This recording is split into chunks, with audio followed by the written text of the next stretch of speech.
आज की सबसे बड़ी खबर यह है कि सुप्रीम कोर्ट ने शिवसेना के 16 बागी विधायकों को अयोग्य ठहराने की किसी भी प्रक्रिया पर रोक लगा दी है।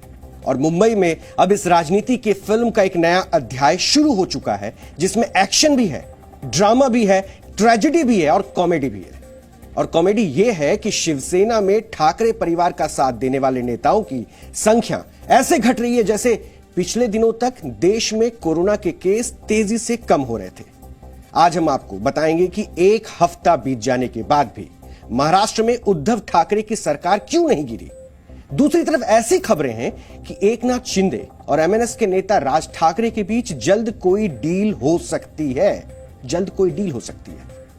जिसके तहत शिवसेना के बागी विधायकों का विलय एमएनएस पार्टी में हो सकता है।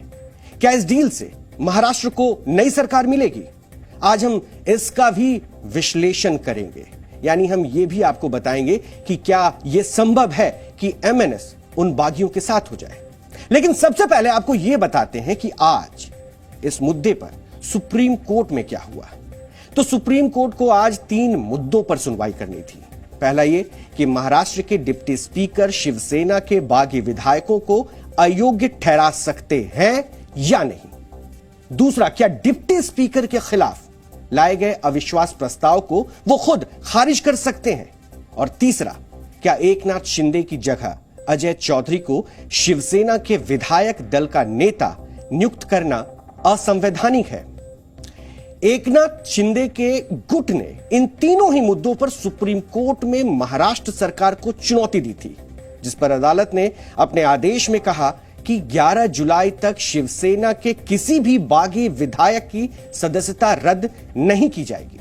और इस दौरान अगले 5 दिनों में महाराष्ट्र के डिप्टी स्पीकर और शिवसेना द्वारा नियुक्त किए गए नए विधायक दल के नेता अजय चौधरी को इस मुद्दे पर जवाब देना होगा।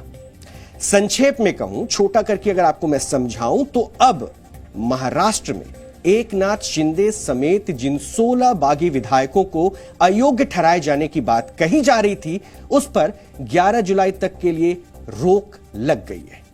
और दूसरा बड़ा मुद्दा यह कि अदालत ने इन सभी बागी विधायकों की सुरक्षा सुनिश्चित करने के लिए भी कहा है, यानी इनको सुरक्षा दी जाए, सुरक्षा को लेकर कॉन्फिडेंट हो जाए ये विधायक, ये चाहता है कोर्ट। और कोर्ट ने 16 विधायकों को केंद्र सरकार द्वारा दी गई वाइस सिक्योरिटी के फैसले को भी सही माना है। असल में शिवसेना के नेता संजय राउत पर पार्टी कार्यकर्ताओं को भड़काने का आरोप लग रहा है। और कल ही उन्होंने अपने एक बयान में शिवसेना के बागी विधायकों को जिंदा लाश बताया था और कहा था कि गुवाहाटी से इन विधायकों का शव सीधे मुंबई आएगा, जिन्हें पोस्टमार्टम के लिए वो विधानसभा में भेजेंगे। संजय राउत के इस बयान के बाद से महाराष्ट्र में हिंसा का माहौल तैयार हो रहा है। और आज ही पुणे में शिवसेना के कार्यकर्ताओं ने बागी विधायकों के दफ्तर में तोड़फोड़ भी की है।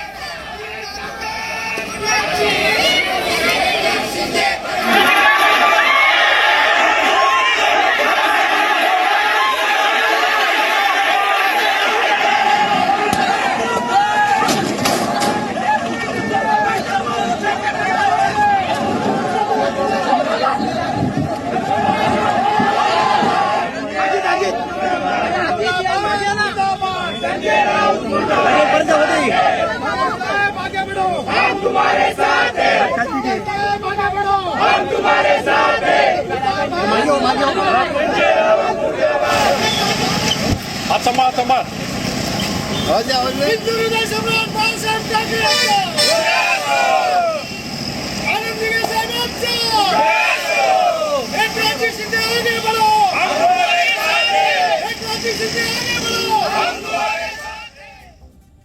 सड़कों का हंगामा आपने देखा, लेकिन संजय राउत ने अपने इस बयान पर आज सफाई भी दी है।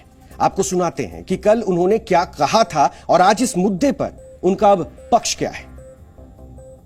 हे जे 40 लोक तिकडे आहेत ना, ही जिवंत प्रेत आहेत, लक्षात घ्या। हे मुर्दे आहेत, त्यांच्या बॉड्या इकडे येणार आहेत, त्यांचा आत्मा मेलेला असेल, लटपटतायत तिकडे। हे 40 लोक जेव्हा उतरतील तेव्हा ते जिवंत नसतील मनानं, त्यांना माहिती आहे इथे ही जी आग पेटलेली आहे या आगीमध्ये काय होऊ शकेल येऊन दाखवावं त्याने आणि प्रकाश सुरेने तर येऊनच दाखवावं माझं चॅलेंज आहे.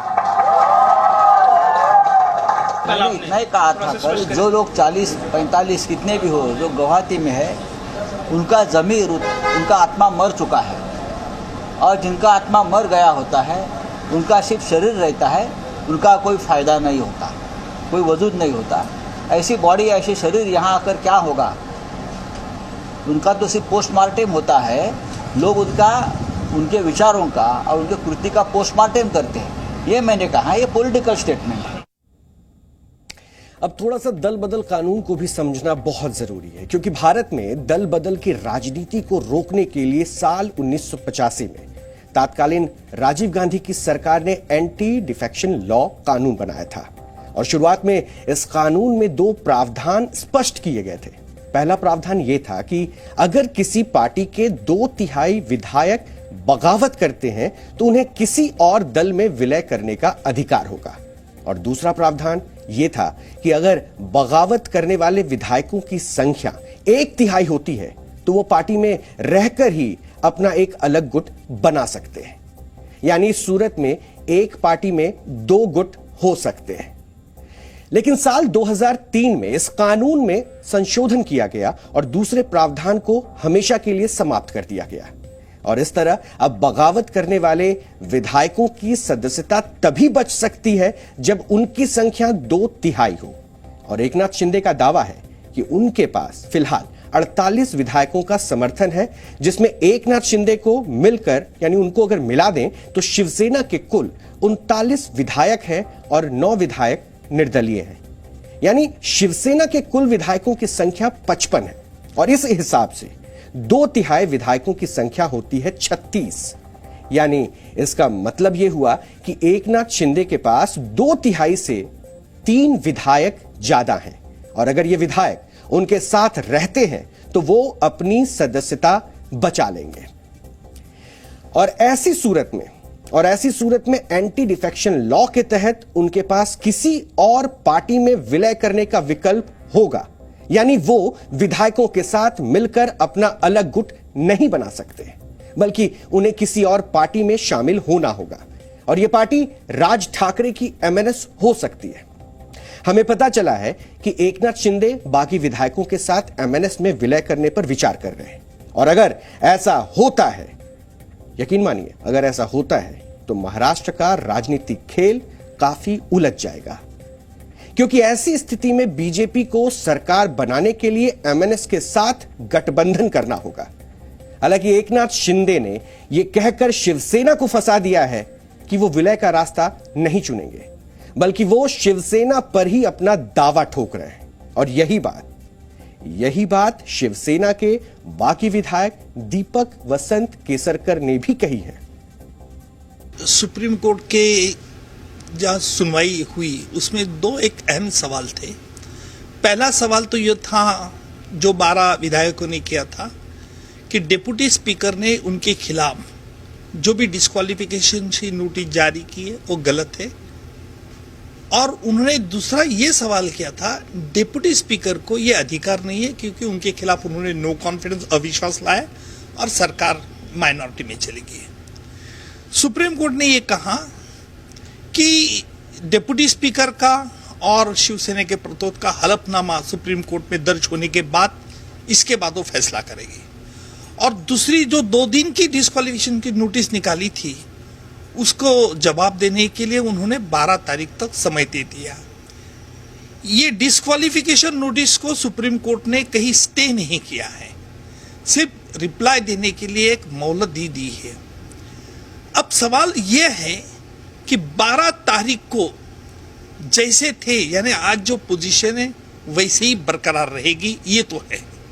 और जहां तक सरकार मेजॉरिटी क्या माइनॉरिटी है इसका फैसला तो हाउस के फ्लोर टेस्ट से ही होता है और जब विधायकों को ये फैसला लेना चाहिए. शिंदे गुटन को एक रिलीफ मिला है क्या नहीं, क्योंकि उनकी मेन जो गुजारिश थी तो डिस्क्वालीफाई डिप्टी स्पीकर नहीं कर सकते इसलिए इसको स्टे रोक लगा दी है.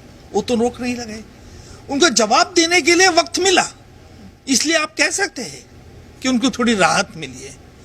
मैं लेकिन कानून के भाषा में इसे राहत नहीं कहूंगा, क्योंकि जो मेन ग्रीवेंस है उनका कि डिप्टी स्पीकर ने जो डिस्क्वालिफिकेशन की नोटिस ली है वो बेकायदेशीर है, इलीगल है, और इसलिए उसे रोक लगा दिया, और रोक नहीं लगाई है। जो महाविकास आघाड़ी की सरकार है उसका बहुमत तो मुझे कम होता दिख रहा है। अगर जो बागी विधायक लौट आते हैं और अगर उसमें से कुछ लोग शिवसेना के साथ आ भी जाते हैं तो भी जो बहुमत का जो फिगर होगा वो मेरे लगता है कि वो महाविकास आघाड़ी सरकार के पास नहीं होगा। ऐसे में सरकार का जो परिवर्तन है, सरकार में जो बदलाव है, वो तो मुझे निश्चित नज़र आ रहा है। लेकिन सवाल अब ये है कि जितने लोग गए हैं उसमें से कितने लोग सरकार का साथ देते हैं, एक सवाल। और दूसरी बात यह है कि एकनाथ शिंदे गुट जितने विधायकों के होने का दावा कर रहा है उसका परीक्षण सिर्फ और सिर्फ विधानसभा में विश्वास प्रस्ताव के दौरान ही हो सकता है। दावे और प्रतिदावे बहुत हैं, सब हाथ कौन उठाता है सरकार के फेवर में और सरकार के विपक्ष में, ये मायने रखेगा। तो इसमें जितने विधायकों का दावा किया जा रहा है, जितने अब एक सरकार के 8 मंत्री चले जाते हैं, और मुझे लगता है कि जब विधायक लौटेंगे तो उन पर कई तरह का दबाव होगा। उनको उनके सामने जो वहाँ गुवाहाटी में जो परिस्थितियाँ हैं वो परिस्थितियाँ अलग होंगी। क्या होता है ये अभी भविष्य के गर्भ में है, लेकिन जो कुछ होगा वो विधानसभा के पटल से हमको देखने को मिलेगा कि उनमें से कितने लोग वास्तव में एकनाथ शिंदे के साथ हैं और कितने लोग वहाँ पर सिर्फ जो है जो चर्चा चल रही है कि यहाँ से भेजे गए हैं या उनको प्लांट किया गया है, वो सब कुछ सामने आएगा।